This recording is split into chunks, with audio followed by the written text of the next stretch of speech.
1888 की सर्दियों में वायोमिंग क्षेत्र में बर्फानी तूफान एक बंशी के रोने की तरह चिल्ला रहा था, जिसमें लोगों की जान जा रही थी और दिल टूट रहे थे। चयन के एकांत रेलवे स्टेशन पर एक महिला लकड़ी की बेंच पर जमी हुई बैठी थी। सांसों की गड़गड़ाहट भरी हवा में सफेद बादल बन रहे थे।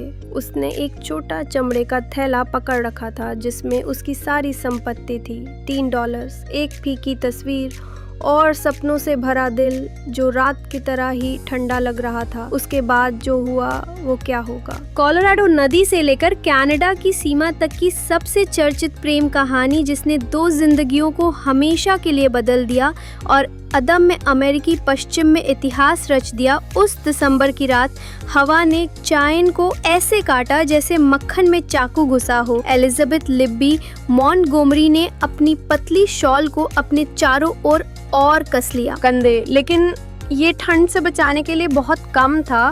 उसकी उंगलियां घंटों पहले सुन्न हो गई थी और उसके होंठ नीले पड़ रहे थे। आखिरी ट्रेन पूर्व की ओर जा चुकी थी। 3 घंटे बीत चुके थे और अगली सुबह तक नहीं आती अगर तूफान ने पटरियों को अवरुद्ध नहीं किया होता। लिब्बी फिलाडेल्फिया में एक नर्स थी जो चैरिटी हॉस्पिटल में काम करती थी, जहां उसने घावों की देखभाल करना, बच्चों को जन्म देना और मरते हुए लोगों को सांत्वना देना सीखा था। लेकिन जब डॉक्टर हैरिसन ने उसके साथ जबरदस्ती करने की कोशिश की तो ये घोटाला सामने आया और उसने बेड पैन से उसकी नाक तोड़कर उसका मुकाबला किया था। कोई भी उसके खिलाफ के शब्दों पर विश्वास नहीं करेगा। अस्पताल ने उसे खारिज कर दिया और ये बात जंगल की आग की तरह चिकित्सा समुदाय में फैल गई। कोई सम्मानजनक नहीं। अस्पताल उसे काम पे रखेगा, इसलिए उसने जो थोड़े पैसे थे उनसे पश्चिम की ओर ट्रेन का टिकट खरीदा ताकि वो खनन वाले शहरों में से किसी एक में काम पा सके जहां चिकित्सा ज्ञान वाले लोगों की सख्त जरूरत थी। लेकिन उसके पैसे खत्म हो गए। बोर्डिंग हाउस ने उसे वापस कर दिया था क्योंकि वो एक और रात के लिए भुगतान नहीं कर सकती थी। अब वो इस कठोर बेंच पर बैठी अपनी सांसों को हवा में धुंध के रूप में देख रही थी और सोच रही थी कि क्या वो भोर से पहले ही ठंड से मर जाएगी। उसका छोटा चमड़े का मेडिकल बैग उसके पास रखा था, जो उसके पास मूल्यवान एकमात्र चीज थी। उसके पास शल्य चिकित्सा के उपकरण, दवाइयाँ और कुछ प्रमाण पत्र थे जो उसके प्रशिक्षण को प्रमाणित करते थे। जमी हुई जमीन पर घोड़े की टापों की आवाज ने उसे घूमती बर्फ के माध्यम से ऊपर देखने पर मजबूर कर दिया। उसने एक आकृति को घोड़े पर आते देखा। वो आदमी बड़ा था। उसने एक भारी कोट और चौड़े किनारे वाली टोपी पहन रखी थी जो नीचे की ओर खिंची हुई थी। जैसे ही वो करीब आया, वो देख सकती थी कि उसका घोड़ा एक शानदार काले रंग का घोड़ा था और उस आदमी के कपड़े हालांकि व्यवहारिक थे लेकिन अच्छी गुणवत्ता के थे। उतर गया और अपने घोड़े को बांध दिया। वह स्टेशन की ओर चला गया। उसके जूते महंगे चमड़े के थे। उसने देखा और वो एक ऐसे व्यक्ति की तरह आत्मविश्वास से भरे कदमों से आगे बढ़ा जो अपनी राह पर चलने का आदी था। जब उसने स्टेशन का दरवाजा खोला तो हवा और बर्फ का एक झोंका उसके पीछे अंदर आ गया। शाम की मिस,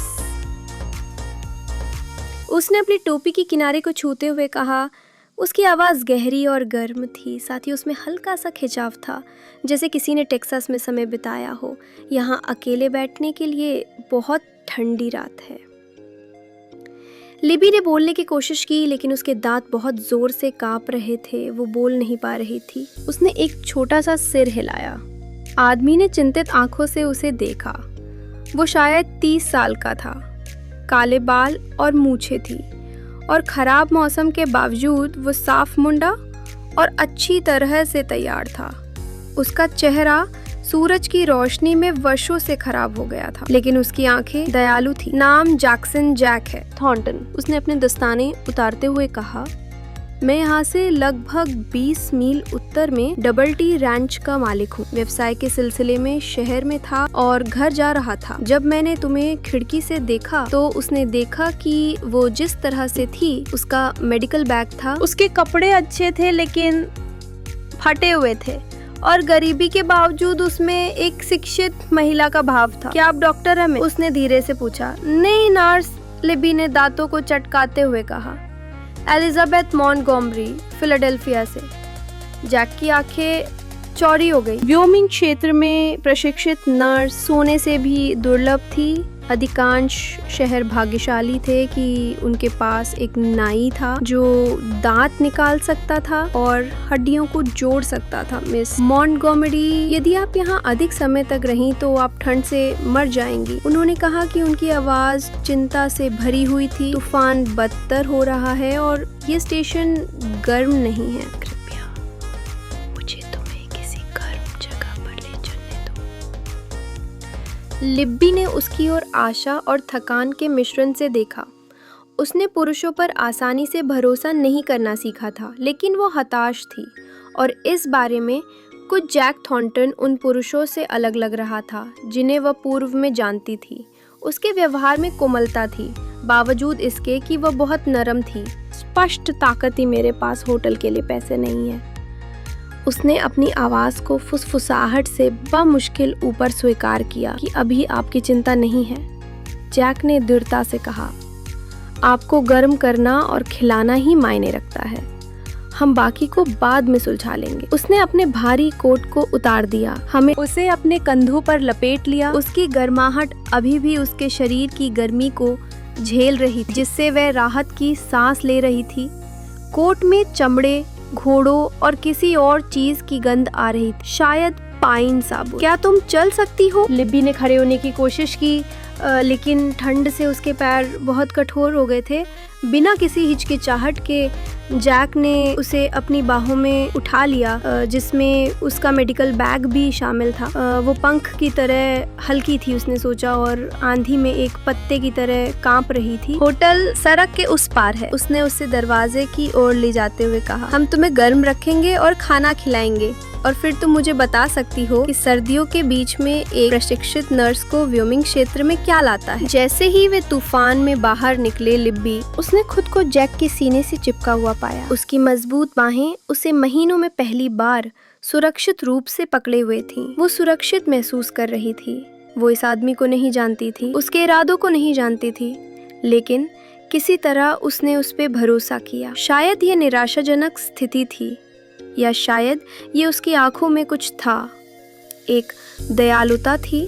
उसका बहुत समय से नहीं देखा था। इससे पहले कि हम समय पीछे ले जाएं, हमें बताएं कि आप कहां से सुन रहे हैं और अधिक वाइल्ड वेस्ट कहानियों के लिए सदस्यता लें।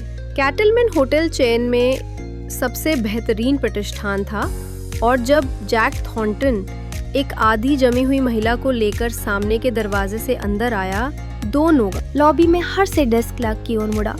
परकिंस नाम का एक पतला आदमी स्पष्ट चिंता के साथ जल्दी से आया।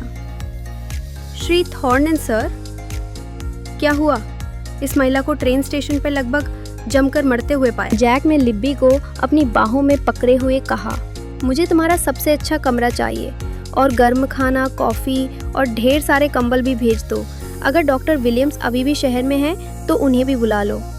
तुरंत सर, परकिंस ने बोर्ड से चाबी पकड़ते हुए कहा। कमरा 12 नंबर भी। दूसरी मंजिल पर क्या मैं उसे ले जाने में मदद करूं? मैं उसे ले आया हूं, जैक ने सीढ़ियों की ओर बढ़ते हुए कहा। लिब्बी सीढ़ियों के बारे में जानती और जैक द्वारा होटल में ले जाते समय फुसफुसा रही, लेकिन वह इतनी ठंडी और थकी हुई थी कि उसे अपनी प्रतिष्ठा की परवाह नहीं थी। इमारत की गर्मी से उसके हाथ और पैर की उंगलियां दर्दनाक रूप से झुंझुनी कर रही थी, जैसे उनमें संवेदना लौट आई हो। जैक उसे एक विशाल कमरे में ले गया, जिसमें एक बड़ा बिस्तर, एक चिमनी और बढ़िया फर्नीचर था। उसे धीरे से आग के पास एक कुर्सी पे बिठाया और तुरंत आग की लपटें बढ़ाना शुरू कर दिया। होटल कुछ महिलाओं के कपड़े भेजेगा। उसने आग के साथ काम करते हुए उसकी ओर देखे बिना कहा, तुम्हारे कपड़े बर्फ से नम हैं, हमें उन्हें लाने की जरूरत है। तुम्हें गर्म और सूखा रखना। दरवाजे पर दस्तक ने गर्म कॉफी, सूप और कंबल के आने की घोषणा। जैक ने लड़के को उदारता से टिप और उसे विदा किया। फिर लिब्बी को अपने हाथों से एक कप कॉफी पिलाई जो उनके आकार के लिए आश्चर्यजनक रूप से कोमल थी। इसे धीरे धीरे पीना। उसने एक कंबल लपेटते हुए कहा। उसके कंधों के चारों ओर कंबल। बहुत अधिक गर्मी, बहुत तेज, खतरनाक हो सकती है। लिब्बी ने कॉफी का घूंट लिया, कृतज्ञता पूर्वक महसूस किया कि उसकी छाती में गर्माहट फैल गई है। ऐसा लगता है कि आप खुद चिकित्सा के बारे में कुछ जानते हैं। उसने देखा कि उसकी आवाज मजबूत हो रही है। जैक मुस्कुराया। आप कुछ सीखते हैं। खेत चलाने से आदमी चोटिल हो जाते, जानवर बीमार हो जाते हैं और सबसे नजदीकी डॉक्टर 100 मील दूर हो सकता है। उसने एक और कुर्सी खींची और उसके सामने बैठ गया। लेकिन मैं कोई प्रशिक्षित नर्स नहीं हूँ, मिस मॉन्टगोमरी। आपको पश्चिम में क्या लाया? अगर आपको मेरे पूछने पर कोई आपत्ति ना हो तो लिब्बी ने उसके चेहरे का अध्ययन किया। आग की रोशनी, उसकी आंखें ईमानदार थीं। उसने फैसला किया और आज रात उसने उसके लिए जो कुछ किया उसके बाद उसे कुछ स्पष्टीकरण मिलना चाहिए। मैंने फिलाडेल्फिया के एक अस्पताल में काम किया। उसने सावधानी से कहा कि वहाँ एक डॉक्टर की परेशानी थी जो नहीं का जवाब नहीं लेता। जब मैंने अपना बचाव किया तो मुझे नहीं कहकर खारिज कर दिया गया और वह मुझे काम पे रखेगा। उसके बाद जैक का जबड़ा करा हो गया और उसने उसकी आंखों में क्रोध की चमक देखी। एक आदमी ने खुद को आप पे मजबूर किया। उसने कोशिश की।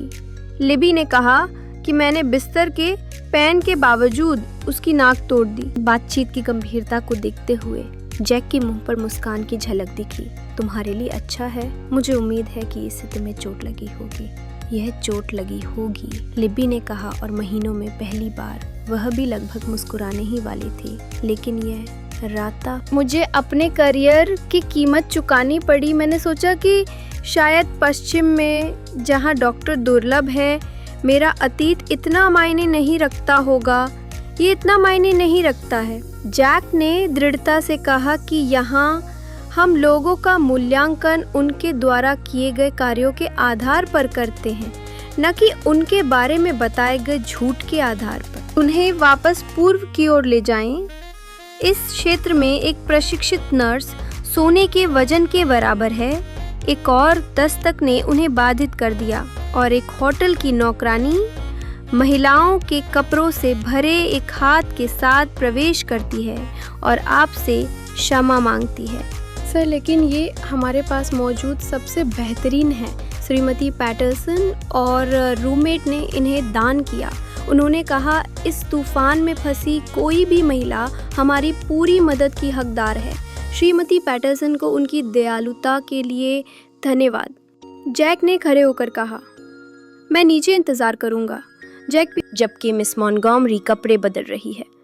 मिस्टर थॉर्नटन, लिब्बी ने दरवाजे पर पहुंचते ही पुकारा, आप मेरी मदद क्यों कर रहे हैं? आप मुझे नहीं जानते। जैक ने दरवाजे की घुंडी पर अपना हाथ रोक दिया। शायद इसलिए क्योंकि मैं जानता हूँ कि ये दुनिया में अकेले होने जैसा है, उन्होंने धीरे से कहा। और शायद इसलिए क्योंकि मैं आपके जैसे किसी व्यक्ति के आने के लिए प्रार्थना कर रहा था। मेरे जैसे किसी मरहम लगाने वाले ने कहा, मेरे खेत के मजदूरों को नियमित रूप से चोट लगती है और मैंने अच्छे लोगों को खो दिया है क्योंकि उन्हें ठीक से देखभाल करने वाला कोई नहीं था। लेकिन इससे भी अधिक आपकी वो पूरी तरह से उसकी ओर मुड़ा। मैं किसी विशेष व्यक्ति की तलाश कर रहा था, किसी ऐसे व्यक्ति की जिसमें ताकत और साहस हो, कोई ऐसा व्यक्ति जो किसी व्यक्ति की नाक तोड़ने के बजाय उसे लेने दे। ये कहकर वो कमरे से बाहर चला गया। अपने पीछे धीरे से दरवाजा बंद करते हुए लिब्बी आग के पास बैठी बंद दरवाजे को घूर रही थी। जब वो पश्चिम आई थी तो उसने कई चीज़ों की उम्मीद की थी, लेकिन उसने कभी नहीं सोचा था कि जैक्सन थॉर्नटन जैसे आदमी से मुलाकात होगी जो इतना अमीर होगा कि अपना खुद का मालिक। वो इतनी दयालु थी कि एक अजनबी की मदद की और इतनी सम्मानजनक थी कि उसे बिना पूछे कपड़े बदलने के लिए अकेला छोड़ दिया। उसने उन कपड़ों को देखा जो नौकरानी लाई थी, नीले ऊनी अंडरगारमेंट्स, मोजे और एक साधारण लेकिन अच्छी तरह से बनी पोशाक।